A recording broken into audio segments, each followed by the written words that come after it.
Hello and welcome. I've missed you all and I'm here with some news, so settle in. First of all, we're going to start off with Meghan. So as we know, we were looking forward to Meghan being honored for work championing women at an event that was supposed to be held this week, so we have some updates on that. So the article here says Meghan, the Duchess of Sussex, will no longer appear at a previously scheduled event in Los Angeles as clashes continue in the city between the National Guard and protesters. Meghan was set to be honored at the Natural History Museums of Los Angeles County's Night of Wonder Gala on Saturday, June the 14th, but the event has since been postponed.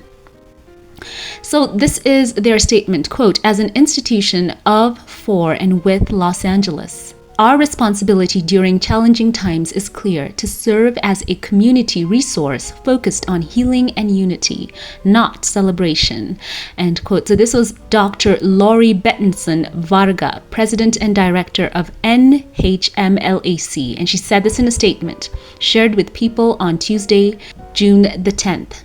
She went on to say, "Los Angeles needs us to channel our energy toward supporting our neighbors and demonstrating the values that make our city and county strong." The decision to postpone the gala was made by the museum's board of trustees, leadership, and event partners, who unanimously agreed that pausing the event was the appropriate response to current community circumstances.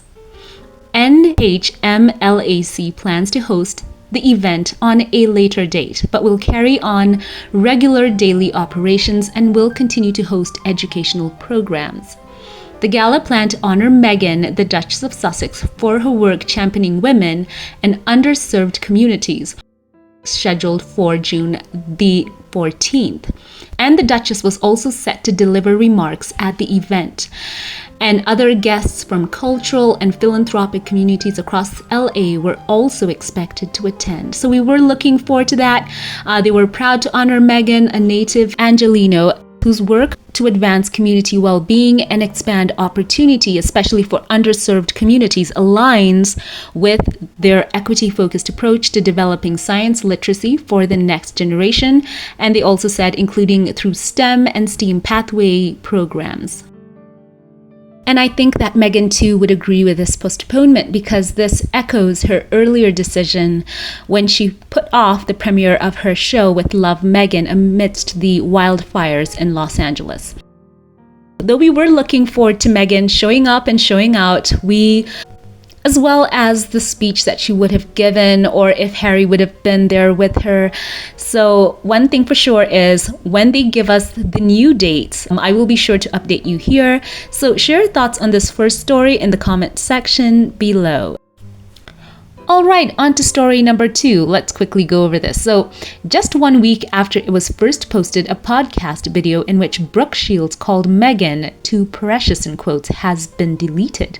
Shields sat down for a conversation with King Charles's goddaughter, India Hicks, on an episode of her podcast released earlier this month, which is now no longer available on her website. A link to the podcast currently leads to a page not found message on Hicks' Substack. So I've seen the clip. In it, Shields reflected on that SXSW panel that she and Meghan spoke on in March 2024. And the panel, of course, was led by Katie Couric, and we saw Meghan there. So Shields recalled that Meghan told the panel a story about her writing that letter in support of gender equality at age 11. On the podcast, Brooke Shields described Meghan's story as too serious in quotes. This was her quote quickly. She said, quote, "Katie asks the first question to Meghan and she talks about how at a young age she was already advocating for women." So I'll just quickly paraphrase. She kept saying that Meghan was repeating that statement, saying that Meghan kept saying that she was 11. She wrote to the company, the commercial was changed. And then she thought, according to her, that it was too precious. And she was like, they're not going to want to sit here for 45 minutes and listen to anyone be precious or serious in quotes. So Shields said she interrupted Meghan to try and lighten the tone of the panel. She said that she interrupted her and said, quote, "I just want to give everyone here a context as to how we're different. When I was 11, I was playing a prostitute," end quote, referring to her acting role. And then she said that everyone laughed and, everyone was more relaxed as a result. So apparently now, as you go back to this Substack, as it's been pointed out, this interview has been pulled down. So I'm not really sure what's going on or what was the reasoning behind India Hicks taking down this particular episode of this podcast. And some people interpreted this comment by Brooke Shields as shading Meghan, being negative towards the Duchess. And I want to know your thoughts on this in the comment section. One thing for sure is, I will say, and I'm not trying to cast any aspersion on anyone, but one thing I have witnessed over the years is when certain individuals want to get a bump in publicity, want to get their names showing up easily on Google search or directing any attention to whatever projects they're working on or their websites or recent anything that they've launched. One very easy way to accomplish that is to mention Harry and Meghan in the press. And some people have gone for the negative side, trying to shade them. And the tabloid press that do not like the couple tend to pick up on those stories and, just basically blast them all across their platforms. So it's an easy way to gain publicity for some. Talk about low-hanging fruit that we've seen time and time again from so many people who are sometimes comedians, who are actors and actresses. They try to say something negative about the Sussexes to get people's attention. So we've seen that happening, and I'm just glad that one thing Harry and Meghan have chosen to do is to block out all of the noise. They're going about their happy Sussex lives in the US.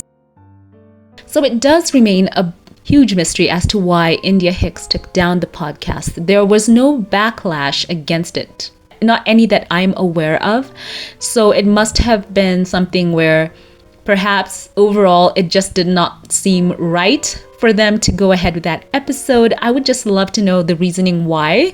So I hope someone on their end speaks up and says why they chose to take it down. Was it Brooke Shields herself who in the end said take it down? Was it on India's side? A huge mystery there for sure. But I do think that now, as everyone's attention has been drawn to that particular moment in that podcast, it is not a good look for either of them. A bad PR move, some might say. So, I hope they shed more light as to why they chose to take that podcast down. All in all, we know with Meghan, with what her posts have been on Instagram, she is blocking out any noise. She's just having a good old time sharing with us the fun that she's having in the US with her husband, her children. We've just had that blitz of the amazing, fabulous birthday celebration from just last week. It's been fun watching that. So I think Meghan, she's just going on about her life. So share your thoughts on this second story in the comment section below. As always, before we log off, allow me here to thank those of you who support this channel financially and shout out a couple of you here by name. A very special thank you to you. Dara Edgehill, I appreciate you. And allow me here to express my deepest gratitude for the love that you have continued to show. You are deeply loved and cherished here on this channel. Thank you for your kindness and altruism. That is truly inspirational. I love you. God bless you, and thank you. And a very special thank you to you, Alma Andrews, who is also one of the channel supporters here through Patreon. Allow me here to say thank you. I'm sending you a warm internet hug. Thank you for brightening my day. I'm so grateful for your thoughtfulness. You are a sprinkle of kindness and love. And truly, words are not enough to express how much you mean to me. From the depth of my soul, I would like to say that your generosity is truly appreciated. You are such a delight and so special. And truly know that you mean so much to me and to all of us here. I love you. God bless you, and thank you. And now a very special thank you to those of you who gave through Super Thanks. Thank you to you, Jennifer Clark, 2165. And I would like to say that your generosity is only outdone by your kindness. Thank you for going above and beyond, for being thoughtful, and for being such a tremendous boost to me and my work here. I absolutely appreciate you, and I pray for God to bless you and yours exceedingly abundantly above all you could ask or think. I appreciate you. Thank you. And a very special thank you to you, Jason Melville, 4361. Allow me here to say your presence here is truly a present. Thank you for the kindness that you have shown time and time again. It has not gone unnoticed, and I'm incredibly grateful for your unwavering support. It has truly been an encouragement. Thank you. You make this community so much better. I appreciate you. Thank you, and God bless. Once again, thank you to all who support this channel financially. To those who like, comment, and share, I appreciate you all. If you liked this update, give it a thumbs up, click subscribe, follow on social media. Links will be in the cards and in the pinned comment. I love you all. Share your comments below, and I will catch you in the next one. Have a blessed one.